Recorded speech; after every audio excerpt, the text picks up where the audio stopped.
एकदम शांत होकर के बैठेंगे, एकदम शांत होकर के बैठेंगे, बात नहीं करेंगे, फोन नहीं चलाएंगे, फोन नहीं, शांत होकर के बैठिए। हमें पता है कि गर्मी बहुत ज़्यादा है और आप सब बहुत ज़्यादा परेशान हो, इसीलिए ज़्यादा समय लेंगे भी नहीं, बहुत कम समय लेंगे। बहुत गर्मी तो है ही। भगवान देखो कई मौसम बनाते हैं। गर्मी भी बहुत ज़्यादा पड़ जाती है, ठंडी आती है, बरसात आती है, बहुत सारे मौसम आते हैं। कभी हम खुश रहते हैं, कभी मौसम से परेशान रहते हैं। और देखो इसी तरह हमारा जीवन भी होता है। जीवन में भी कभी बहुत ज़्यादा दुख आ जाता है, परेशान रहते हैं। कभी ना सुख होता है ना दुख होता है, मध्यम मीडियम होता है, अच्छा लगता है। और कभी कभी बहुत ज़्यादा सुख आ जाता है तो बहुत हंसते हैं, बहुत खुश रहते हैं। जैसे मौसम है, मौसम बदलता रहता है, वैसे जीवन का भी रंग बदलता रहता है। कोई बात नहीं, आज की कथा में हम सभी प्रवेश करेंगे।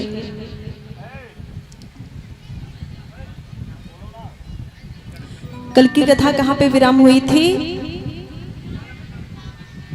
अच्छा, आवाज सुनाई पड़ रही है मेरी ठीक से? ठीक है। नारद जी वृंदावन में पहुंचे थे, कल की कथा में हम सुन रहे थे।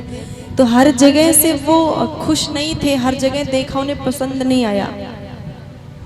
तब उन्होंने सोचा कि चलो वृंदावन चलते हैं, तो वृंदावन हो सकता है अच्छा लगे, क्योंकि वहाँ तो भगवान की मधुर लीला हुई है, तो वहाँ तो अच्छा लगेगा। पर जब वो वृंदावन में जाकर के पहुंचे तो वृंदावन में भी बड़ा अजीब सा दृश्य दिखा।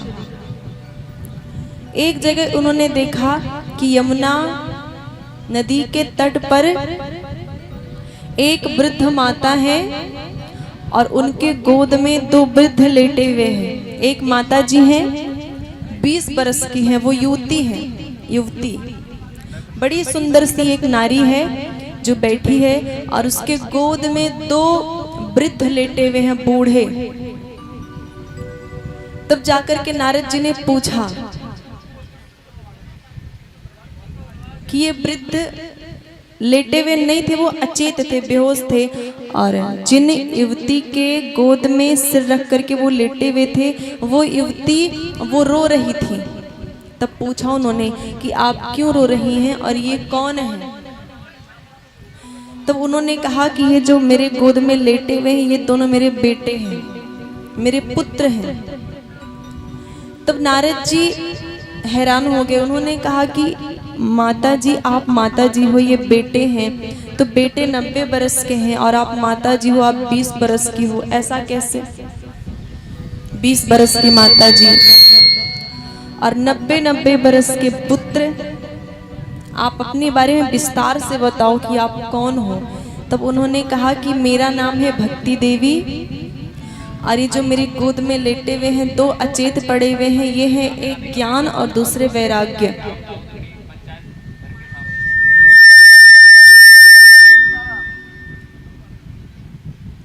अपने बारे में विस्तार से बताती हैं तो कहती हैं कि मैं भक्ति हूँ और ये ज्ञान और वैराग्य है।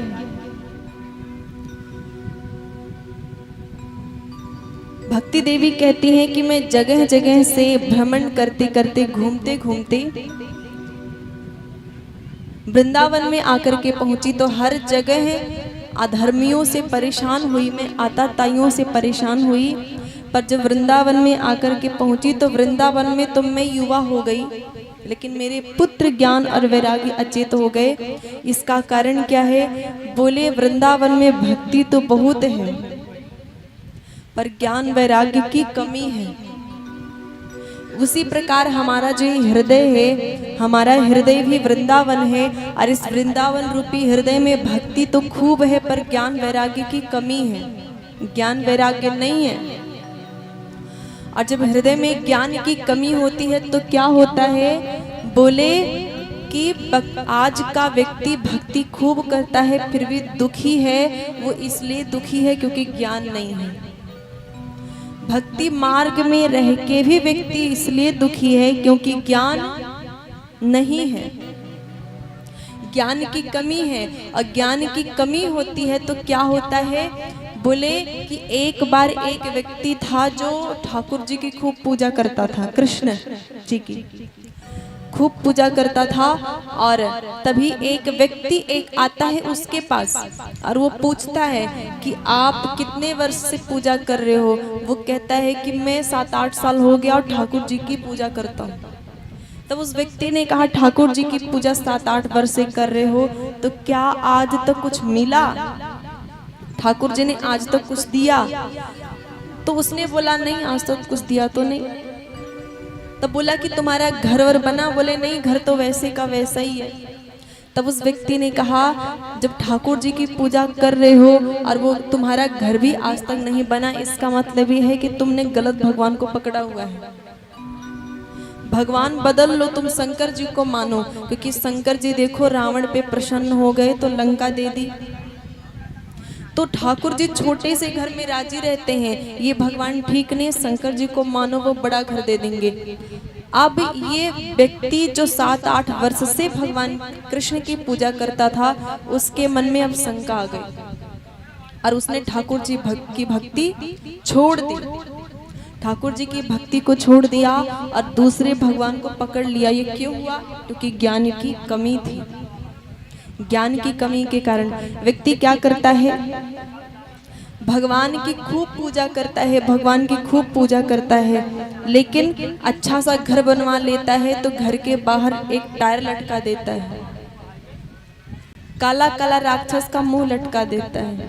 अब पूछने पे क्या कहता है ये लटका दिया, इससे अब घर को नजर नहीं लगेगी।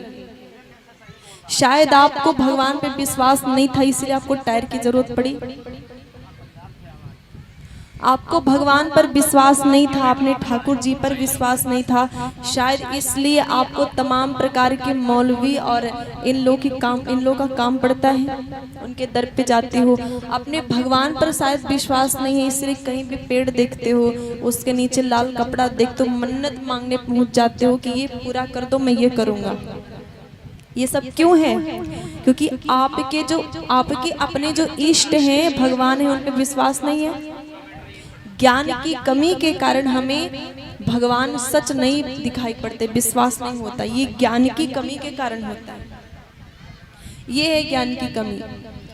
और दूसरा वैराग्य की कमी। वैराग्य की कमी के कारण भी व्यक्ति की भक्ति सफल नहीं हो पाती है। भक्ति में भी व्यक्ति दुखी रहता है क्योंकि वैराग्य नहीं है। वैराग्य किसे कहते हैं? वैराग्य उसे कहते हैं, वैरागी व्यक्ति उसे कहते हैं जो 56 प्रकार के व्यंजन भी खा सकता है और नमक रोटी भी खाने में उसे कोई दिक्कत नहीं होती। जो व्यक्ति ब्रांडेड कपड़े भी पहन सकता है पर साधारण फटे हुए कपड़े पहनने में भी उसे कोई परेशानी नहीं, वो चिड़चिड़ा नहीं होता है, परेशान नहीं होता है, ऐसे व्यक्ति को वैरागी कहते हैं। और ऐसा ही व्यक्ति भक्ति मार्ग में आकर के खुश रहता है, ऐसा ही व्यक्ति प्रसन्न रहता है। भक्ति हो और ज्ञान वैराग्य ना हो तो भक्ति सफल नहीं होती, फिर भी दुखी रहता। तो भक्ति के साथ ज्ञान और वैराग्य दोनों की आवश्यकता है। वैराग्य उसे नहीं कहते हैं, वैराग्य उसे नहीं कहते हैं, वैराग्य उसे नहीं कहते हैं जो घर छोड़ देता है, गृहस्थी छोड़ देता है, कर्तव्यों से मुख मोड़ करके जगन्नाथ मंदिर में, द्वारिकाधीश के मंदिर में, बांके बिहारी मंदिर में जाकर के बैठ जाता है। वैरागी उसे नहीं कहते। एक माता जी थी जो घर घर जाकर के बर्तन मांजती थी, सबके कपड़े साफ करती थी। तब एक संत उनसे मिले, उन्होंने कहा क्यों इतना मर रही हो, क्यों इतनी परेशान हो रही हो, किसके लिए इतना परेशान हो रही हो? घर घर जाके नौकरी करती हो, लोगों की सेवा करती हो। तो उसने कहा कि मैं इसलिए बर्तन मांज रही हूँ, लोगों के कपड़े इसलिए साफ कर रही हूँ, घर सबके घर में काम इसलिए कर रही हूँ क्योंकि मेरी 3 बेटियां हैं और 3 बेटियों को मुझे पढ़ाना है, उनका विवाह करना है, उनके लिए ही मैं काम कर रही हूँ। तब उन्होंने कहा कि तब इनके पिता कहाँ हैं? तो बोली कि इसके पिता चले गए जगन्नाथ मंदिर में जाके बैठे हैं, बैरागी बन गए, इसलिए मुझे काम करना पड़ रहा है। तब उन संत ने कहा कि बेटी तू चिंता मत कर, तेरा पति जगन्नाथ मंदिर में जाकर के बैठ गया है और तू कर्तव्यों को निभा रही है, तो जगन्नाथ भगवान की दृष्टि उन पे नहीं, तेरे पति पे नहीं, बल्कि तेरे पे। तो चिंता मत करना, तेरे पे उनकी दृष्टि है। क्यों? क्योंकि तू अपना कर्तव्य निभा रही है, तू अपना कर्तव्य निभा रही है। तो वैरागी बनना उसको नहीं कहते हैं कि घर से परेशान हो गए, या पढ़ाई में ठीक से पास नहीं हो पाए, या आलसी हैं, घर वालों ने डांट दिया तो बोले हमें तो वैराग्य आ रहा है, उसको वैराग्य थोड़ी ना कहते हैं। आजकल के लोग जब ज्यादा परेशान हो जाते हैं तब कायरता के मारे भागते हैं और कहते हैं मैं वैरागी बन गया। इसको वैरागी नहीं कहते, इसको तो डर के भागना कहते हैं। वैरागी व्यक्ति बनता नहीं है, वैरागी हो जाता है। बनने में और होने में अंतर है। एक व्यक्ति चोर बने, चोर के कपड़े पहने, जो कपड़े पहन के चोर बने, और चोर वो हो जाए माता पिता के संस्कार के कारण, इसमें अंतर है ना। चोर बनने में और चोर हो जाने में अंतर है। चोर हो जाता है बच्चा जब माता पिता ही वैसे होते हैं।